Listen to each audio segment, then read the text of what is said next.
दोस्तों आओ जू में गाय में आपका स्वागत है। दालों का इतिहास समृद्ध है और हज़ारों वर्षों तक फैला हुआ है, जो विभिन्न सभ्यताओं, संस्कृतियों और युगों में कृषि, भोजन और व्यापार में उनके महत्व को दर्शाता है।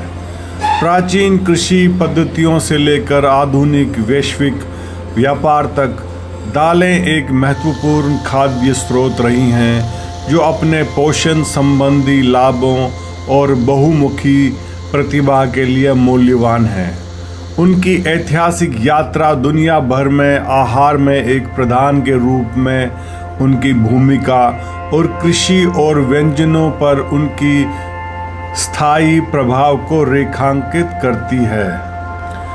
दालें मनुष्यों द्वारा उगाई जाने वाली सबसे शुरुआती फसलों में से एक है।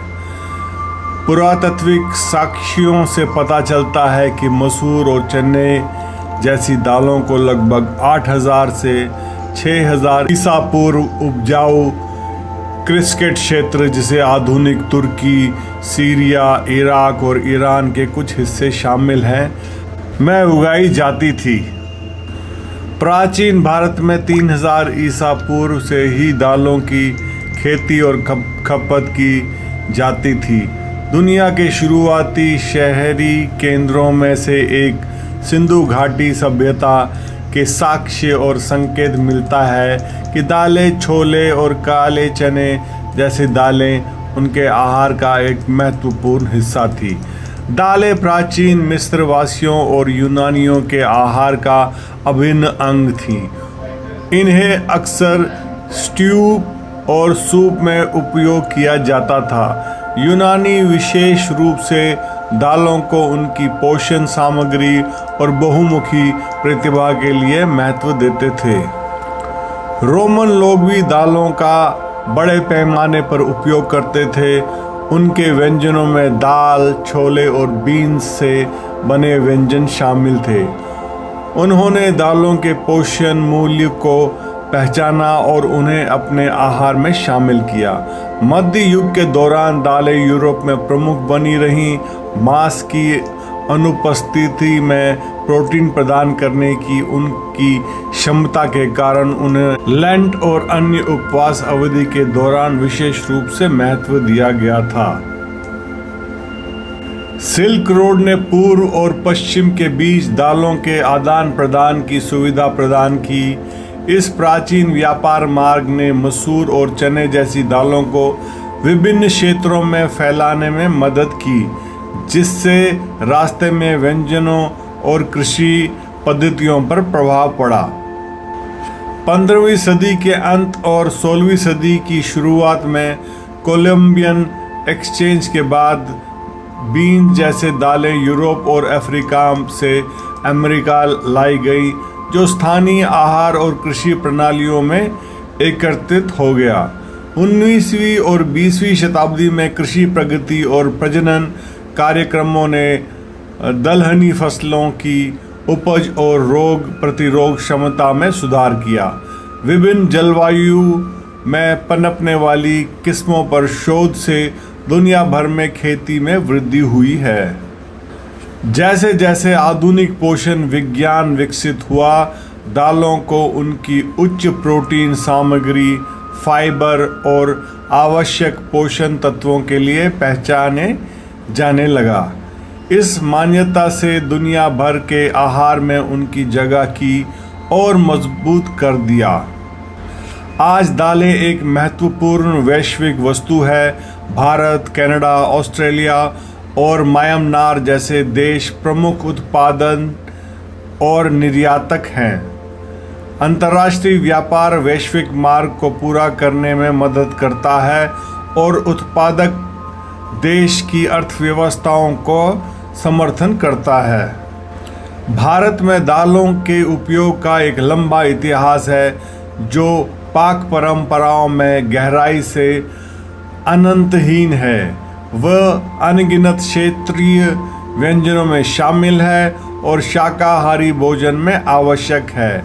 ऐतिहासिक ग्रंथ और ग्रंथ भी भारतीय कृषि और भोजन में दालों के महत्व पर प्रकाश डालते हैं। चीन और दक्षिण पूर्व एशिया में मूंग और एडजूकी बीन्स जैसे दालों की भी सदियों से खेती और खपत की जाती रही है, जो विविध पाक प्रथाओं और पारंपरिक चिकित्सा में योगदान करती हैं।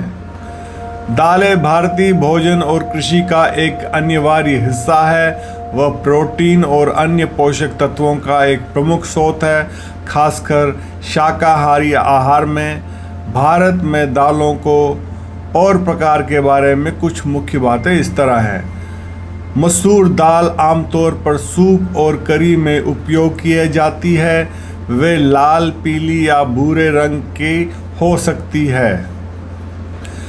चना दो मुख्य किस्मों में उपलब्ध है, देसी यानी छोटा गहरा और काबुली यानी बड़ा हल्का। इनका उपयोग छोले और हुम्स जैसे व्यंजनों में किया जाता है। अरहर दाल यानी तुअर दाल अक्सर सांभर और विभिन्न दक्षिण भारतीय व्यंजनों में उपयोग की जाती है। इनका स्वाद थोड़ा अखरोट जैसा होता है। काले चने यानी कि उड़द दाल डोसा और इडली बैटर के साथ साथ विभिन्न भारतीय दालों और तड़के में उपयोग किया जाता है। मूंग दाल, इस दाल का उपयोग अक्सर सूप, अंकुरित सलाद और मिठाई में किया जाता है। ये हल्का और पचाने में आसान है। विभाजित मटर हरे या पीले रंग की किस्म में उपलब्ध हैं, जिसका उपयोग कई प्रकार के व्यंजनों में किया जाता है। भारत दुनिया में दालों के सबसे बड़े उत्पादकों और उपभोक्ताओं में से एक है। दालें विभिन्न राज्यों में उगाई जाती हैं, जिनमें प्रमुख उत्पादन क्षेत्र मध्य प्रदेश, महाराष्ट्र, उत्तर प्रदेश और राजस्थान शामिल है। देश में विभिन्न जलवायु और मिट्टी की स्थितियों के अनुकूल दालों की कई किस्मों की खेती की जाती है। दालों के पोषण के लाभ। प्रोटीन से भरपूर दालें पौधे आधारित प्रोटीन का एक उत्कृष्ट स्रोत है, जो उन्हें शाकाहारी भोजन में मुख्य बनाती है।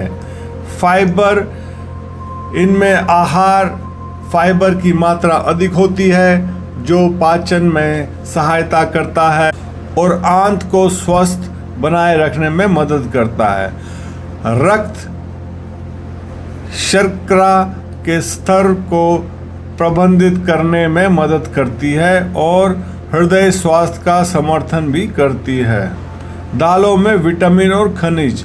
दालें फोलेट, आयरन, मैग्नीशियम और पोटेशियम सहित आवश्यक विटामिन और खनिजों से भरपूर होती है, जो समग्र स्वास्थ्य और कल्याण में योगदान करती हैं। अब रहा सवाल दालों की आर्थिक पहलू का। मूल्य निर्धारित और आपूर्ति, मौसम की स्थिति और अंतर्राष्ट्रीय व्यापार नीतियों जैसे कारकों के कारण दालों की कीमत में उतार चढ़ाव होता है। सरकार अक्सर कीमतों को स्थिर करने और आपूर्ति सुनिश्चित करने के लिए हस्तक्षेप करती है। निर्यात और आयात। भारत विभिन्न देशों को दालों का निर्यात करता है और घरेलू मांग को पूरा करने के लिए उनका आयात भी करता है, खासकर जब स्थानीय उत्पादन में कमी हो जाती है। मांस और डेयरी जैसे प्रोटीन के अन्य स्रोतों की तुलना में दालें आमतौर पर अधिक किफ़ायती होती हैं। ये उन्हें कई घरों के लिए एक किफ़ायती विकल्प बनाता है। भारत दालों का एक प्रमुख उत्पादक है, जो कीमतों को अपेक्षाकृत स्थिर रखने में मदद करता है और पूरे वर्ष उपलब्धता सुनिश्चित करता है। दालें भारत में दैनिक भोजन में एक आम सामग्री है, जिसका उपयोग दाल और करी से लेकर स्नैक्स और मिठाई तक विभिन्न प्रकार के व्यंजनों में किया जाता है। विभिन्न क्षेत्रों में दालें तैयार करने के अपने पारंपरिक तरीके हैं, जैसे उत्तर भारत में दाल मखनी या दक्षिण भारत में सांभर।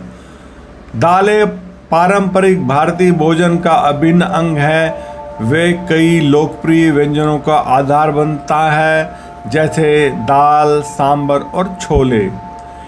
इन्हें सूप और स्टू से लेकर स्नैक्स और डेजर्ट तक कई तरीकों से तैयार किया जाता है।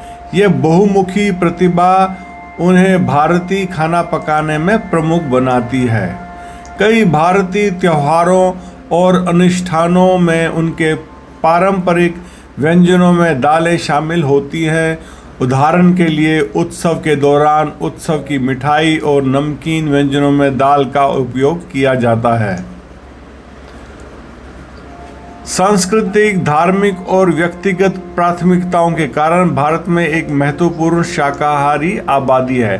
शाकाहारी भोजन में दालें प्रोटीन और पोषक तत्वों का एक महत्वपूर्ण स्रोत प्रदान करती है। दालों में कम ग्लाइकोसेमिक इंडेक्स होता है, जो रक्त शर्करा के स्तर को प्रबंधित करने में मदद करता है, जिससे वे मधुमेह के आहार के लिए उपयुक्त हो जाता है। दालें अपेक्षाकृत सूखा प्रतिरोधी होते हैं और विभिन्न मिट्टी के स्थितियों में उग सकती हैं, जो उन्हें भारत की विविध जलवायु के लिए उपयुक्त बनाते हैं। मिट्टी की उर्वरता में सुधार करने और रासायनिक उर्वरकों को आवश्यकता को कम करने के लिए फसल चक्र प्रणालियों में इनका उपयोग अक्सर किया जाता है, जिससे टिकाऊ कृषि पद्धतियों को लाभ मिलता है। पशु आधारित प्रोटीन स्रोत की तुलना में दालों का पर्यावरणीय प्रभाव आमतौर पर कम होता है, जो अधिक टिकाऊ खाद्य प्रणाली में योगदान देते हैं। संक्षेप में, भारत में दालों की प्राथमिकता उनके पोषण संबंधी लाभ, सांस्कृतिक महत्व, आर्थिक लाभ और शाकाहारी भोजन के लिए उपयुक्तता के साथ साथ विभिन्न कृषि स्थितियों और पर्यावरणीय विचारों के अनुकूल होने से प्रेरित है। मिट्टी के स्वास्थ्य और पानी के उपयोग जैसी चुनौतियों से निपटने के लिए टिकाऊ कृषि पद्धतियों पर ध्यान केंद्रित किया जा रहा है। दालों की नई किस्में विकसित करने के प्रयास जारी हैं, जो कीटों और पर्यावरणीय परिस्थितियों के प्रति अधिक लचीली हो। कुल मिलाकर दालें भारतीय कृषि और भोजन की आधारशिला है, जिनका स्वास्थ्य, संस्कृति और अर्थव्यवस्था पर महत्वपूर्ण प्रभाव पड़ता है। भारत सरकार ने अरहर की खेती बढ़ाने के लिए 35 नए ज़िले और उड़द के लिए 13 ज़िलों की पहचान की है। इस पहल का उद्देश्य उत्पादन को बढ़ावा देना और किसानों, उपभोक्ताओं और समग्र कृषि क्षेत्र के लाभ के अलावा इन महत्वपूर्ण दालों से संबंधित खाद्य सुरक्षा मुद्दों का समाधान करना है। लक्षित समर्थन और संसाधनों के साथ चयनित जिले भारत के दलहन उत्पादन, खाद्य सुरक्षा और आर्थिक स्थिरता को बढ़ावा देने में महत्वपूर्ण योगदानकर्ता बन सकते हैं। अब रहा सवाल, इस विकास के महत्व क्या हैं? घरेलू उत्पादन को बढ़ावा देना। इन दालों की खेती बढ़ाने के लिए विशिष्ट जिलों पर ध्यान केंद्रित करके इस पहल का उद्देश्य घरेलू उत्पादन को बढ़ाना, आयात पर निर्भर कम होना और कीमतों को स्थिर करना है। दूसरा, पोषण सुरक्षा में सुधार। अरहर और उड़द जैसी दालें प्रोटीन के महत्वपूर्ण स्रोत हैं। खासकर शाकाहारी भोजन में उनकी खेती बढ़ाने से पोषण सुरक्षा में सुधार करने और आहार संबंधी ज़रूरतों को पूरा करने में मदद मिलती है। तीसरा, किसानों के लिए आर्थिक लाभ। चयनित जिलों में खेती के विस्तार से बेहतर बाजार पहुंच, किसानों की आय में सुधार और इन क्षेत्रों में समग्र आर्थिक विकास हो सकता है। विशिष्ट जिलों पर ध्यान केंद्रित करने से लक्षित हस्तक्षेप की अनुमति मिलती है, जैसे उच्च उपज वाली किस्मों को पेश करना, मिट्टी के स्वास्थ्य में सुधार करना और किसानों को आवश्यक प्रशिक्षण और संसाधन प्रदान करना। चयन के लिए मानदंड। जिलों का चयन मिट्टी की उपयुक्तता, जलवायु परिस्थितियों, मौजूदा कृषि पद्धतियों और उत्पादकता में सुधार की संभावना जैसे कारकों के आधार पर किया जाता है। अरहर और उड़द की खेती के लिए अनुकूल परिस्थितियों वाले क्षेत्र को प्राथमिकता दी गई है। चयनित जिलों को बुनियादी ढांचे, प्रौद्योगिकी और संसाधनों के मामले में समर्थन प्राप्त होगा। इसमें गुणवत्ता, बीजों तक पहुंच, सिंचाई सुविधाएं और सर्वोत्तम कृषि पद्धतियों पर प्रशिक्षण शामिल हो सकता है। उन्नत किस्मों और बेहतर कृषि पद्धतियों की शुरुआत के साथ इन जिलों में अरहर और उड़द की उपज में उल्लेखनीय वृद्धि हो सकती है। घरेलू उत्पादन बढ़ाकर भारत आयातित दालों पर अपनी निर्भरता कम कर सकता है, जिससे अधिक आत्मनिर्भरता आएगी। ये पहल रोजगार के अवसर पैदा करके आजीविका में सुधार और स्थानीय अर्थव्यवस्थाओं को बढ़ावा देकर ग्रामीण क्षेत्रों के विकास में योगदान देगी। स्थानीय उत्पादन बढ़ाने से कीमतों को स्थिर करने और बाजार में दालों की स्थिर आपूर्ति सुनिश्चित करने में मदद मिल सकती है, जिससे उपभोक्ताओं को भी लाभ होगा। चयनित जिलों के किसानों को उत्पादकता को अधिकतम करने के लिए आधुनिक कृषि तकनीकियों, कीट प्रबंधक और फसल चक्रण प्रथाओं पर प्रशिक्षण प्राप्त होगा। सिंचाई प्रणाली और भंडारण सुविधाओं जैसे बुनियादी ढांचे में निवेश दालों की सफल खेती और कटाई के बाद के प्रबंधन में सहायता करेंगे। दलहन की किस्मों और खेती के तरीकों पर निरंतर अनुसंधान या सुनिश्चित करेंगे कि चयनित जिले कृषि विज्ञान में नवीनतम प्रगति से लाभान्वित हों। इस पहल में किसानों को वित्तीय सहायता, सब्सिडी और अन्य प्रकार की सहायता प्रदान करने के लिए विभिन्न सरकारी विभागों और एजेंसियों का एक साथ काम करने की संभावना है। जलवायु परिवर्तनशीलता और बदलते मौसम पैटर्न से उत्पन्न चुनौतियों का समाधान करने के लिए अनुकूलन की आवश्यकता हो सकती है।